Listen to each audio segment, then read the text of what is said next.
शायद 60-70-75% young generation है ना। एक बार हाथ ऊपर करना। श्री राधे।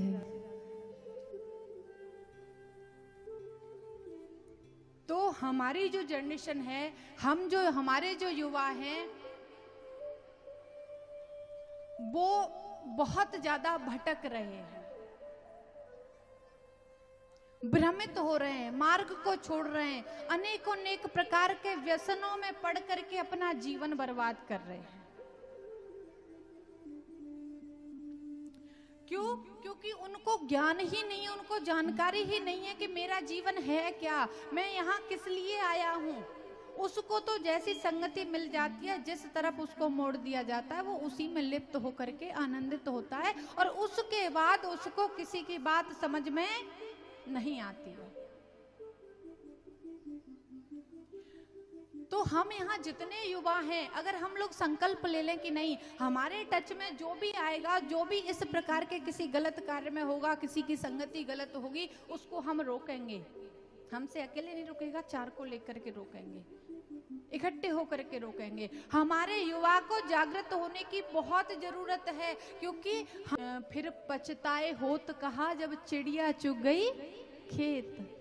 तो प्यारे, ये आपकी जो अवस्था की संगति में पढ़ करके निकाल दोगे, उसके बाद जब उसका फल आपको प्राप्त होगा तो फिर पछताओगे कि हमने ऐसा क्यों किया। उसके बाद आपको क्या मिलेगा?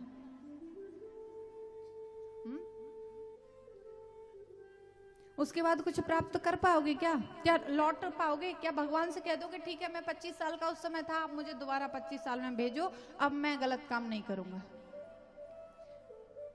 हमारे जीवन के एक एक मिनट, एक एक पल, एक एक क्षण बहुत बहुत बहुत अधिक कीमती है, अधिक मूल्यवान है। उसका सदुपयोग करो, उसको जियो, उसको जीवन में इस प्रकार से लाओ कि बिल्कुल एक जीवन को सिस्टमेटिकल ढंग से जियो।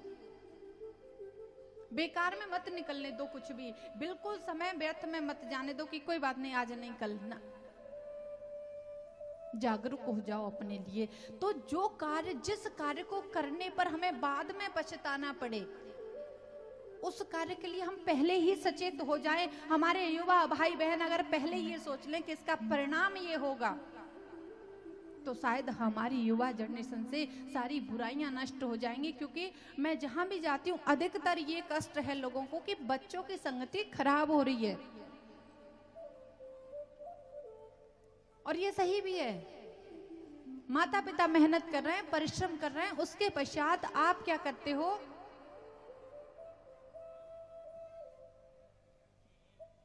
एक चीज याद रखना, जो कार्य बड़े सहजता से मिल जाए, श्री राधे, जो कार्य बड़ी आराम से हमारे पास आ जाए, वो हमारे नाश का कारण होता है, विनाश का कारण होता है। और जिस चीज को प्राप्त करने में, जिस कार्य को करने में कठिनता आए, परिश्रम लगे, मेहनत करनी पड़े, वो हमारे जीवन को, हमारे भविष्य को उज्जवल बनाता है, वो हमारे जीवन को बना देता है।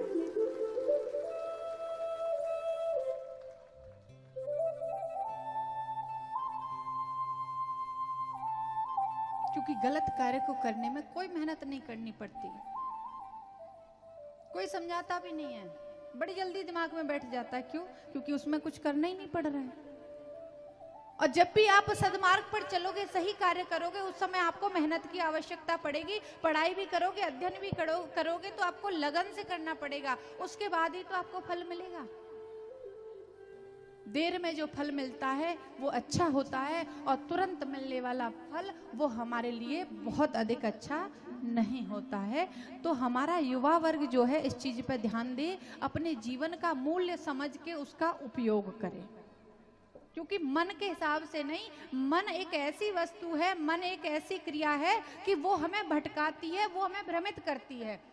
तो मन के ऊपर कंट्रोल करके, मन को लगाम लगा करके, मन को अपने वश में करके दिमाग से काम करना है। आप बेकार नहीं हो, कोई भी बिगड़ा हुआ व्यक्ति बेकार नहीं होता। जो गलत आदत में पड़ गया है वो भी बेकार नहीं था, लेकिन अब उसकी वो आदत पड़ गई। और जानते हो, आज आप गलत काम कर रहे हो, आज आपको अंदाजा नहीं है, लेकिन जब इसका परिणाम मिलेगा ना, किसी ने चोरी की, चोरी बड़ा अच्छा लग रहा है, चोरी हो रही है, पैसा आ जाता है बहुत जल्दी, पता चले आदमी महीनों कमा रहा है, तब जाकर के 4 लाख 6 लाख उसको मिल रहे हैं। एक बार की चोरी में तो 10 लाख आ गए, इससे अच्छा क्या है? बहुत बढ़िया बात है प्यारे। लेकिन 10 लाख आ गए, 20 लाख आ गए, 50 लाख आ गए, उसके बाद जब जेल हो जाती है, जब पकड़े जाते हैं, पूरा जीवन नष्ट हो जाता है, पूरे जीवन के लिए आपको बंद कर दिया जाता है, डंडे लगाए जाते हैं, पिटाई होती है और मृत्यु दंड भी मिल जाता है, तब क्या होता है?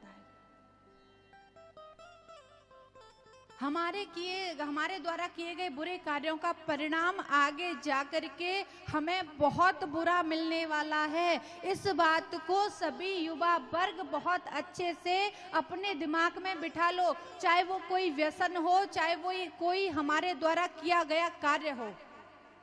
आज आपको हो सकता है वो बहुत आनंद दे रहा हो, आज आपको बहुत अच्छा लग रहा हो, लेकिन उसका आगे आने वाला परिणाम बहुत बहुत खराब है, वो आपके जीवन को नष्ट करने वाला है।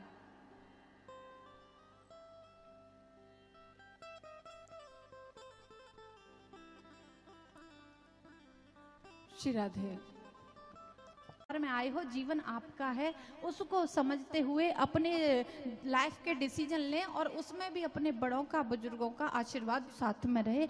उस सबकी बात को मानना, सबका सुनना आपका फर्ज होना चाहिए, दायित्व होना चाहिए।